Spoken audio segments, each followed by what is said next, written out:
That is awesome. Thank you so much, Rafaela, for sharing that with us. And hopefully you all have heard that she's taking some of her skills, right, from what she's done as an HR professional over the last 5 years and really bringing that into her company, right, within her consulting company. So let's just kind of take it a scale back. And thanks for the shout out too, by the way, just saying that you're going to learn something real good when you come work with me. But let's take it a step back. When you first had the idea, what was it that prompted you to even begin to desire to have your own company? What was it? So my why behind it all was really just, I think the pandemic definitely was a bit of an eye opener, but really just wanting to be able to help others in a bigger capacity. So like right now, I'm able to influence 400 employees, but I just thought I'll be able to do this on a bigger scale without any of that like red tape that comes from working in corporate America. And I really just wanted to be able to have that freedom, financial freedom, time freedom. So I am still doing this. This is my side hustle. So I still am working full time, but the idea is to eventually be able to leave my day job and do this full time. Awesome. Awesome. Congratulations again. Thank So you. talk to me a little bit about, we'll talk to us rather about what has been maybe the most important thing that you did that really made a difference into you moving from idea to implementation. Like what made you take action? Because there's a lot of people that consume information, but they never take action. What do you think? And if it's more than one thing, it's okay. But what's something that stands out that was a really big factor to you turning the idea into action? Honestly, it was you. Really like investing in myself and taking your course was what gave me like all the foundations, because I had the idea, but I didn't know how I was going to bring this to life. Like I didn't even know where to start or how to get started. So it wasn't until I took your course, and every week you're going over all the basics, and you're that accountability partner for us too. So being able to say like, okay, you need to start showing up on social media. You need to create this account. Like all of these little things that you did was what was able to push me to actually take this seriously, file for the LLC, like all of those things, and make it happen. Thank you for saying, oh my, I'm trying not to have moments while I'm interviewing you, but thank you for saying that. Thank you for saying that. One of the things that you shared though, before we started this interview, which I think is like absolutely critical in terms of just motivating others and encouraging others. You said something about showing up. Do you remember what you said before? Do you mind sharing with the audience about what you said and how it just impacted me so much? But could you just share that? Yes. So one of my former team leaders at the company where I work, we stayed in touch. She no longer works for the company. And she reached out to me because she saw that I was promoting my own business. And she's like, I'm actually thinking of doing this too, because she's in human resources. So I started telling her how I got started and how I had found Hennither and how I took her course, and that's what helped me launch. And she was like, stop, let me look, because this is definitely the same lady that I just found on YouTube. So I definitely encouraged her to go ahead and take the course. But if it wasn't for you just showing up on YouTube and being yourself, if it wasn't for me putting that out there, even though, yes, I do have her phone number, we speak, but if she wasn't seeing it on social media, like we wouldn't have gotten to this place. Mm-hmm. So the importance of showing up, even when it sounds crazy, even when no one likes your post. Yes.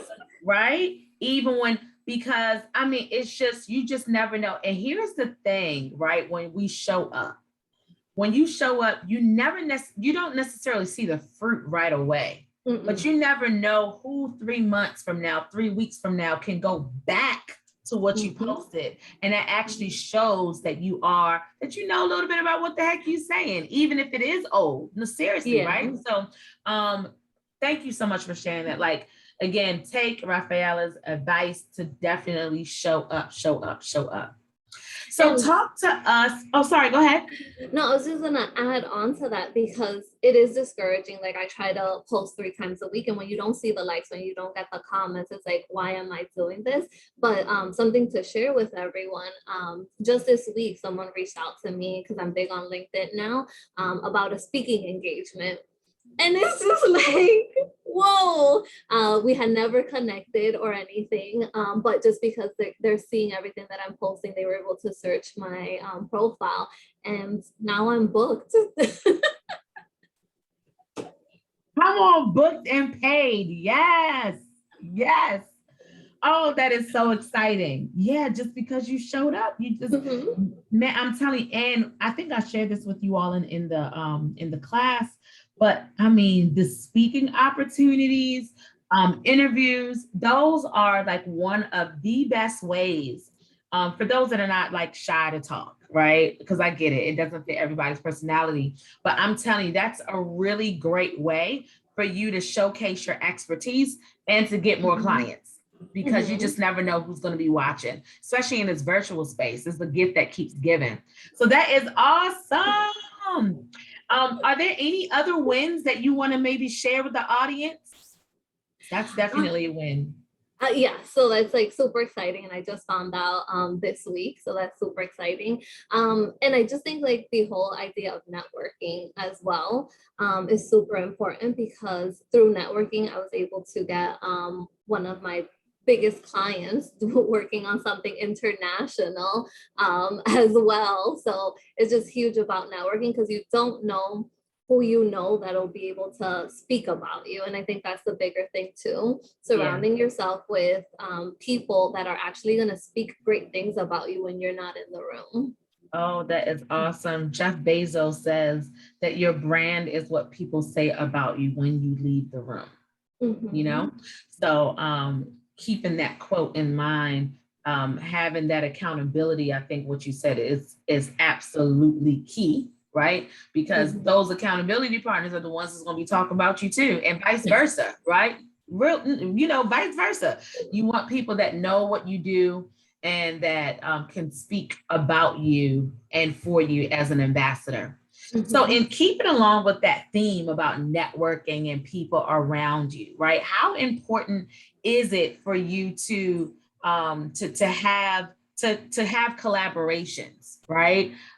Someone just talked to me today about competition. I think I may even share that with you because people cannot understand for the life of them.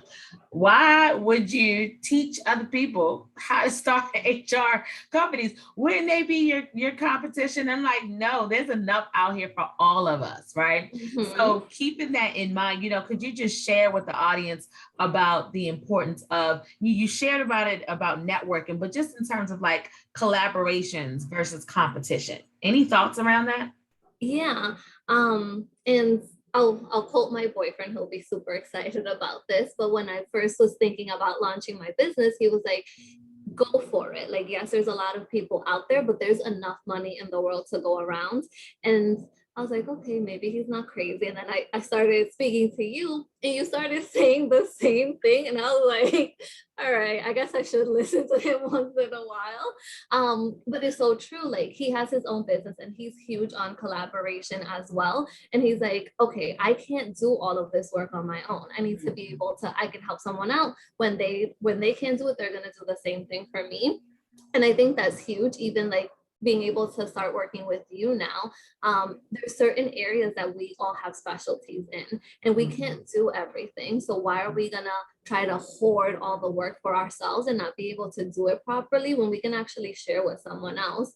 The team leader that called me and told me what she was doing, I wasn't like, oh man, she's trying to do what I did. No, it's like, yes, come on. Now we have a little network. We're gonna be able to keep going, and she's going to be specializing in something else, and we'll be able to collaborate in the future. Yes, yes, yes. That's it. I absolutely love integrity filled HR professionals. Could you imagine if there was a world of all of us HR pros professionals with integrity that have seats at the table where decisions are being made that impacts the lives of hundreds and thousands of employees?